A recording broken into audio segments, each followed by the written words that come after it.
bismillah guddig nabi gi la sallallahu taala alayhi wa sallam laaste guddig zikr la guddig ñaan la màggalug feeñuk Seydina Muhammad alayhi salaatu wasalaam tey ci ngoon la 24 heures yéene kaa ne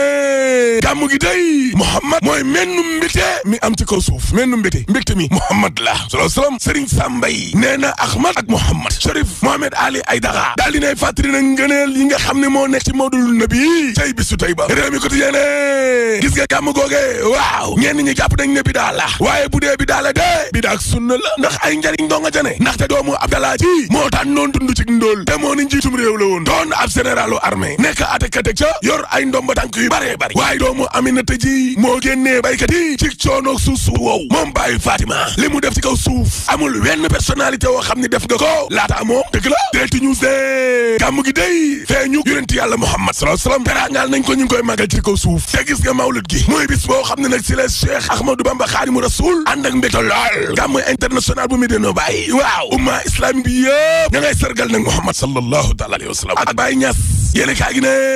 tey nag ma delloo leen ci dundu ak mbindu moom Maam Maodo Seydi El Hadji Malick Sy radiyallahu taala anhu l'observateur moom ñëw ak ñin ci mbóot yi nga xam ne secret yi ñoo nekk ci jumaawu Maodo wii ci Tivaouane yegg ak ñin tam ci Awsay ak Yoruba yi nga xam ne ñoo nekk ca Medina Baye gële sur quotidien Medina Baye de gàmmu 2021 bi lée waaw mooy attraction ba de fa la ñëpp jëm de moom Medina Baye waaw laas de Medina Baye googe waaye yeewi askan wi barki de mboo njaay demoon nañu fa ca kanamu Khalifa Babacar Sall day waaw xamal na ca mujj te di gës Cheikh Mahi Niass ne ko Niass sénégalais sonn nañu lool te nag war na ñoo kon saafara daar jafe-jafe yooyu nga xam ne kon moom la sénégalais di dund te yéen kilifa diine day lii ñuy wax yéen ñu ko gën a xam ndax ko am jafe-jafe ci yéen ñii lay ñëw Cheikh Mahi Niass xalifa Medina Baye waaw nee na xam nga lan moo ñu war ñun Sénégal ay yax yu bees yuy xalaat lii ñuy dund tey maanaam ab nouvelle génération consciente des enjeux Niass libération yi nekkaa ne gis nga élection locale yooyu waaw mbir maa ngi mel ni sabar gu tas ça part dans tous les sens demal ca Daaru Muxti gële waa Benno Bokk Yaakaar de tasaaroo kay la Benno ba mujjee wallu APR juddu na naxarlu nañu jëf yu ñaaw yi nga xam ne kon moom la responsable arrogant yi nekke ca diwaanu Ziguinchor gële coordonnateur u mouvement enseignant yu Pastef bàyyi na Ousmane Sonko dem na ca Doudou Ka way Samba wallu Sénégal tas na ca jàmm gën si kambaaw laa la wax waa PDS ak nañ àndal waaw Thierno Alassane Sall day nee na candidat la ca mairie bu Thiès ba pare yegg lu mel ni xamee courtier politique yi ak foncier yi tribune yéene kaa ne Benno Bokk Yaakaar daal en tout cas yëngu doon lool parce que ñi nga xam ne ñooy alliés yi ànd ak Macky waaw ñi ngi gën di sori Macky Sall rek de maar day taal waa parti socialiste ñoom dàq ñu fay caution dem ca ay élection laa la wax te am na yeneen parti yoo xam ne day dinañ leen toppandoo de parce que parti yi bëree bëri mais duñu d'accord waa APR wan naa su leen ne leen ñëw leen ngeen seey suñ biir waaye investir guñ mais mer gi fépp la Benno évidence yéene kaa ne mais xoolal ma ne coow la am ca diggante Doudou Ka ak Ousmane Sonko waaw mais waa APR ànduñoo ak Doudou Ka de jàppale wuñ ko de dañ koo seetaan dëgg la mais xoolal ma Benoît Sambou rek la mu wax Doudou Ka ak ñama àndal parce que Benoît Sambou nee na ñin ñooy parti au pouvoir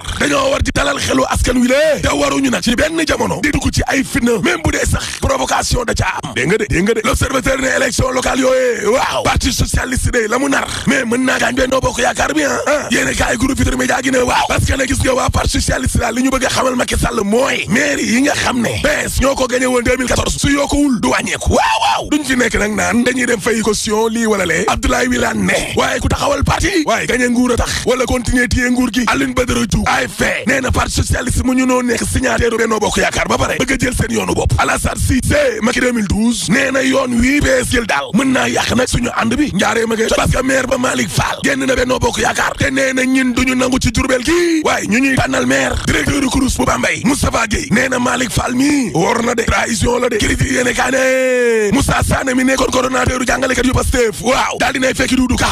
Moussa Sané ne waaw parce que nag patriotisme nekkul mbele rek du slogan projet wu société la te ñin nag Doudou Ka ñu doy ay waay gil ay waay Le Quotidien yéene kaa ne investiture yi ci local yi waaw kër Khalifa Sall de ma nga tàng jër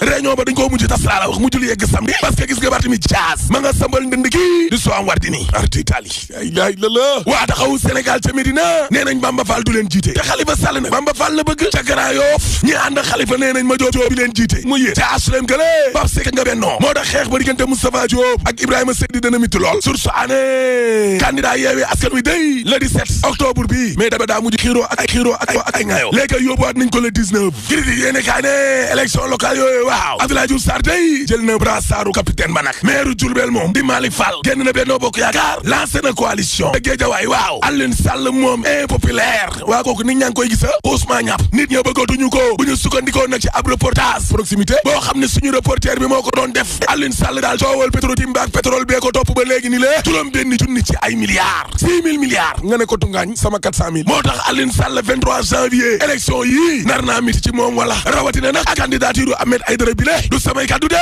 yéene kaay gaay wax Sud Quotidien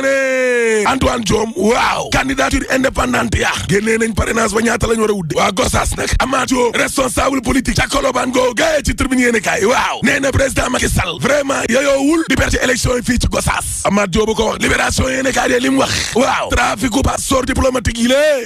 la ca feeñ na doy na waar de mbóot yu doy waar feeñ na ca de ay passeport diplomatique yoo xam ne dañ leen di defar te indi woo sax yow carte d'identité nationale d'identité bu valide dama ne trafic u vrai passeport diplomatique la laa la wax te ay faux document mbir mi amul vérification lañ koy defaree critique yéene kaay ne noppi leen ñi ko jarul la ñuy futi nii ñoom député yi waaw ci passeport diplomatique yooyee Moustapha Niasse day dana taal nag machine ma de parce que député Biaye ak député Sall mi lée ma ne nagum séeraas lañu mënuñoo wax bëri ci laa la wax gars yi dañ leen di rey dañ leen di simmi dem naa ca lamb jë suñu lamb ne Tapha Tine Boy Niang 2 Balla Gaye 2 waa ndax Boy Niang mën naa sonal ñii Malick Thiandoum ne mi ngee kii bagage Boy Niang 2 mi ngee kii bagage mais est-ce que mën na leen a sonal ak lum leen sonal ñii yor suñu pétrole bii de xam naa ni sonal nañ ñu waaye nag nañ xam ne suul gaz du ko tere xeeñ te troisième mandat dañ ko fi tere rek boo pare